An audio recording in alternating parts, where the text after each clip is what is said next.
प्रिय विद्यार्थियों, रघुवंश महाकाव्य के प्रथम सर्ग के अध्ययन अध्यापन से संबंधित इस व्याख्यान में आप सबका हार्दिक स्वागत है। इस व्याख्यान में हम प्रथम सर्ग के 10वें श्लोक से पढ़ना प्रारंभ करेंगे। पढ़ते हैं 10वां श्लोक। तम संतः श्रोतुमर्हन्ति सदसद् व्यक्ति हेतवः हिम्नः संलक्ष्यते ह्यग्नौ विशुद्धि शामिका पिबा। यहाँ महाकवि कालिदास अपने रघुवंश महाकाव्य के अधिकारी का कथन करते हुए कहते हैं, तम सदसद् व्यक्ति हेतवः संतः श्रोतुम अर्हन्ति। तम इस रघुवंश नामक महाकाव्य को सद असद व्यक्ति हेतवः सत्य और असत्य का भेद जानने वाले अर्थात काव्य के गुण और दोषों की पहचान रखने वाले संतः सहृदय सज्जन ही इसको श्रोतुम अर्हन्ति सुनने के अधिकारी हैं। ही क्योंकि हेमनः विशुद्धि शामिका अपिवा, हेमनः सोने की षष्ठी विभक्ति का एक वचन, सोने की विशुद्धि शुद्धि, शामिका अपिवा या अशुद्धि, अग्नौ संलक्ष्यते अग्नि में परीक्षित होती है। अर्थात यदि हमें सोने की शुद्धि और अशुद्धि का ज्ञान करना है तो वह अग्नि को तपाने से पता चलती है। उसी तरह से इस रघुवंश महाकाव्य के गुण और दोषों का ज्ञान भी गुण और दोषों की पहचान रखने वाले सहृदय सज्जन ही कर सकते हैं। यहाँ पर श्लोक के पूर्वार्ध में जो विशेष बात कही गई है उसका समर्थन उत्तरार्ध की सूक्ति के द्वारा किया गया है, इसलिए यहाँ अर्थांतरण न्यास नाम का अलंकार है। अगला श्लोक। वै वस्तु मनुर्नाम मान्यो मनीषिणाम आसीन महीक्षिताम आद्य प्रणवश्छंदसामी। यहाँ पर अब रघुकुल के राजाओं का वर्णन प्रारंभ करते हुए कहते हैं कि मनीषिणाम माननीय छंदसाम प्रणव एव महीक्षिताम आद्य वै वस्वतय मनु नाम मनु आसी। विद्वानों के द्वारा सम्माननीय छंदसाम प्रणव एव, वेदों में प्रणव के समान, वेदों में ओंकार के समान, महीक्षिताम आद्य राजाओं में प्रथम, वै वस्वत नाम का मनु इस वंश में हुआ। पहला राजा वै वस्वत नाम का मनु हुआ, जो उसी तरह विद्वानों के सम्मान का पात्र था जैसे वेदों में ओंकार विद्वानों के सम्मान के योग्य होता है। अगला श्लोक। तदन्वये शुद्धिमती प्रसूति शुद्धिमत्तर दिलीप इति राजेन्दुरिन्दुः क्षीरनिधाविव। अब आगे दिलीप नामक राजा का वर्णन किया जा रहा है। शुद्धिमती तदन्वये शुद्धिमत्तर दिलीपः इति राजेन्दुः क्षीरनिधौ इंदु इव प्रसूतः। बताते हैं कि जैसे क्षीरनिधौ इंदु प्रसूतः, जैसे क्षीर निधि से चंद्रमा उत्पन्न हुआ, उसी तरह से शुद्धिमती तद अन्वये तद तस्य अन्वये उसके कुल में, किसके कुल में? मनु के कुल में, जो कैसा था? शुद्धिमती शुद्ध, मनु के उस शुद्ध कुल में शुद्धिमत्तर अत्यंत शुद्ध पवित्र गुण वाला दिलीप है, दिलीप नाम का राजा, जो कैसा था? राजेंदु, जो राजाओं में चंद्रमा के समान था, अर्थात श्रेष्ठ था। तो ऐसा श्रेष्ठ राजा उत्पन्न हुआ। अर्थ एक बार और देखें कि जैसे क्षीर निधि से चंद्रमा उत्पन्न हुआ, उसी प्रकार मनु के कुल में, अत्यंत शुद्ध कुल में, जो मनु का शुद्ध कुल था उसमें अत्यंत शुद्ध दिलीप नाम का श्रेष्ठ राजा उत्पन्न हुआ। अब आगे राजा दिलीप कैसे थे, तो उनकी अनेक विशेषताओं का कथन आगे के श्लोकों में किया जाएगा। शारीरिक, मानसिक, बौद्धिक आदि विशेषताएं बताई जाएंगी। व्यूढ़ो रसको वृषस्कंध है, शाल प्राणशूर महाभुज है, आत्मकर्म क्षमम देहम क्षात्रो धर्मैवाश्रित है।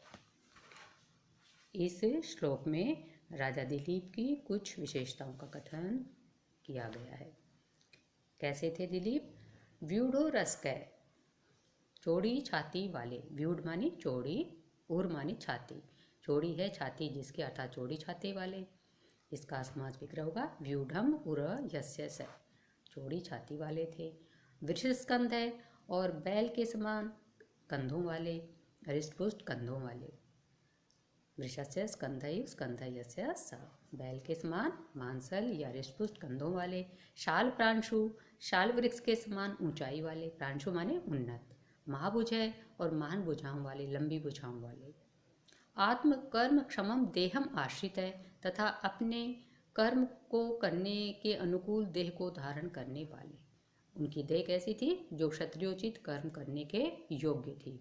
तो अपने क्षत्रियोचित कर्म को करने के अनुरूप देह को धारण करने वाले राजा दिलीप उत्पन्न हुए, जो मानो क्षात्र धर्म में इव स्थित है। ऐसे लगते थे कि क्षात्र धर्म ने ही दिलीप का रूप धारण कर लिया था।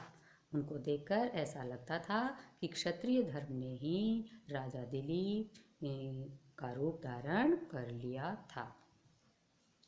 अर्थ एक बार और देखते हैं कि व्यूढ़ और रस्क है, चौड़ी छाती वाले, वृष स्कंध है, बैल के समान कंधे वाले, शाल प्रांशु तथा शाल के वृक्ष की तरह ऊंचाई वाले, ऊंचे, और महाभुज है, लंबी भुजाओं वाले।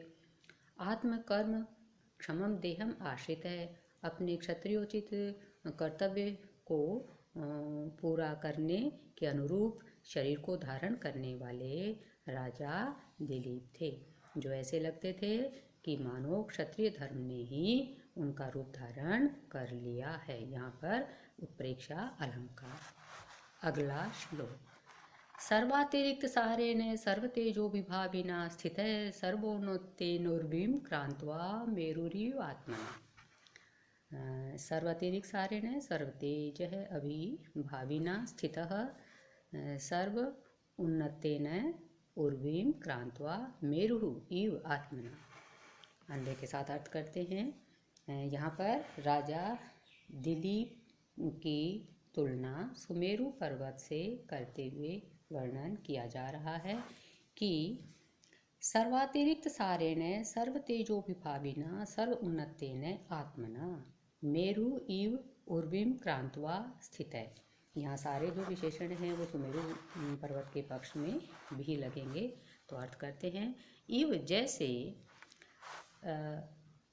सुमेरु पर्वत अपने सर्वातिरिक्त सारे ने सर्वश्रेष्ठ बल से, सर्व तेजो विभाविना सबको भावित करने वाले तेज से, सर्व उन्नते ने और सर्वश्रेष्ठ ऊंचाई से, सर्व उन्नते ने आत्मा अपने सर्वोन्नत स्वरूप से, उर्वीम क्रांतवा स्थित है, इस पृथ्वी का अभिभव करके स्थित है। उसी तरह राजा दिलीप भी अपने सर्वश्रेष्ठ बल, अपने सबका अभिभव करने वाले तेज और अपने उन्नत मानसिक और शारीरिक स्वरूप से समस्त इस पृथ्वी मंडल को अपने अधीन करके स्थित थे। अगला श्लोक। आकार सदृश प्रज्ञ, प्रज्ञया सदृश आगमय, आगमयी सदृश आरंभ है, आरंभ सदृशोदय। यहाँ पर भी कुछ गुणों का कथन किया जा रहा है। आकार सदृश प्रज्ञ, उनकी प्रज्ञा आकार के सदृश थी। राजा दिलीप की प्रज्ञा कैसी थी? जैसा उनका आकार विशाल था, उनकी बुद्धि भी वैसी ही विशाल थी। प्रज्ञा सदृश आगमय, तो प्रज्ञा तो कैसी थी? आकार के अनुरूप। और फिर जैसी प्रज्ञा थी, प्रज्ञा सदृश आगमय, प्रज्ञा के अनुकूल ही उनका शास्त्र ज्ञान था। उनके आकार के अनुरूप उनकी विशाल प्रज्ञा थी, उनकी विशाल प्रज्ञा के अनुरूप उनका आगम था, अर्थात शास्त्र ज्ञान था।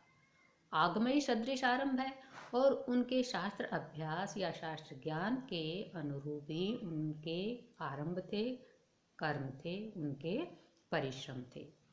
आरंभ सदृशोदय, और उनके आरंभ के अनुरूप ही उनका उदय था, अर्थात उनके परिणाम प्राप्त होते थे।